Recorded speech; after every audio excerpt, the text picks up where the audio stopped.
وداني عروريو عرور وحي دلبانايا دلبانايا عمريقي جروا خير عدوقي جبوا خير عدك شعب كوا خير عدك شعب كوا خير bulshada Jubbaland ee ku nool magaalada Muqdisho ayaa munaasabad ay ku qabteen Muqdisho waxa ay taageero ugu muujiyeen ra'iisul wasaarihii hore ee dalka oo bil ka hor shaaciyay inuu u tartamayo xilka madaxweynaha dalka.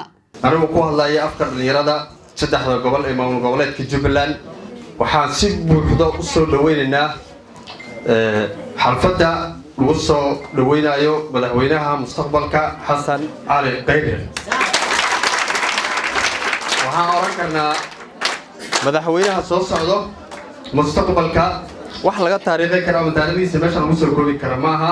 waxaan ognahay 30 sano oo bilaa abdheed aan soo marnay oo burbur iyo ma garanaysaa musiibooyin badan aan soo marnay. waxaan ku tiirsanay 3 sano iyo barka uu madaxweyne ra'iisul wasaaraha inoo ahaa mudane Xasan Cali Khayre.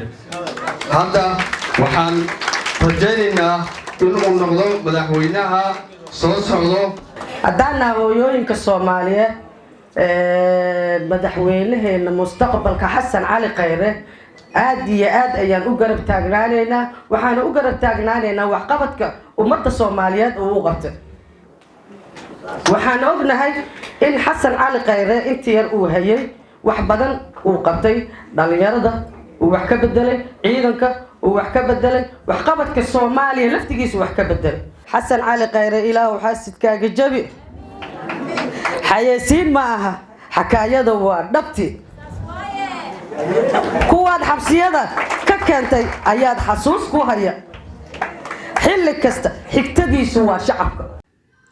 ka qaybgalayaasha munaasabada ayaa ku dheeraaday ka hadalka waxqabadkii ballaadhnaa ee Xasan Cali Khayre oo la yimid intii uu xafiiska joogay iyo rajada halka uu dalka gaarsiin karo marka uu ku guuleysto kursiga uu hadda u tartamayo qabashadiisa.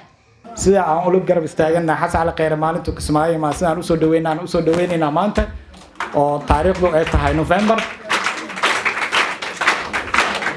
aad baan ugu faraxsanahay in Xasan Cali Khayre aan soo dhaweyno musharax ah.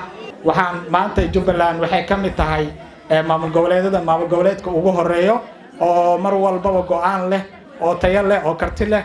marka waan soo dhaweynaynaa insha Allah Xasan Cali Khayre waxaan rajaynaynaa sanadkan inuu sanadkiisa yahay oo ku guuleysto insha Allah. Xasan Cali Khayre oo qofka kaliya na xukumi karo ahna qofka kaliya ee dhalinyarada taageeraha ka hesho zaid aniga runta ahaantii mu maleynaynin inaan siyaasadda yani oo door aan ku yeelan karno laakiin Xasan Cali Khayre wuxuu ahaa qofkii noo bidhaamiyay inaan tusayna inaan ku yeelan karno door annagana sidoo kale aan ka soo istaagi karno oo qof walba Soomaali ay u siman tahay siyaasadda oo qof kastana uu istaagi karo qofkiina tusay ayuu ahaa.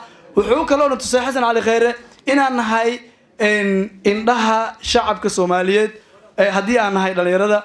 Xasan Cali Khayre waa qofka kaliya gubabada badana dhalinyarada ay ka hesho maasha Allah. Xasan Cali Khayre waa iftiin ku dhex jiro siyaasadda Soomaaliya hadeer dadkoo dhan ay wada eegayaan ma fahanteen. marka annagana waxaan looga baahan yahay reer Jubbaland saa u nahay inaan garab istaagno taageero buuxana aan siino mudanaha musharaxa hadda taagan Xasan Cali Khayre.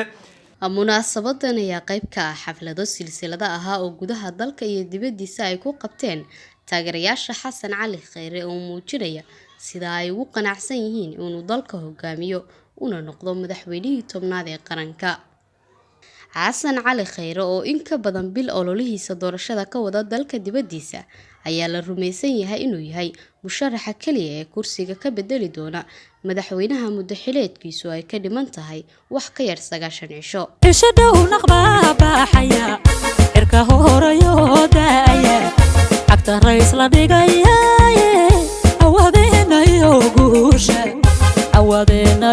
guusha caafimaad ku wadaagara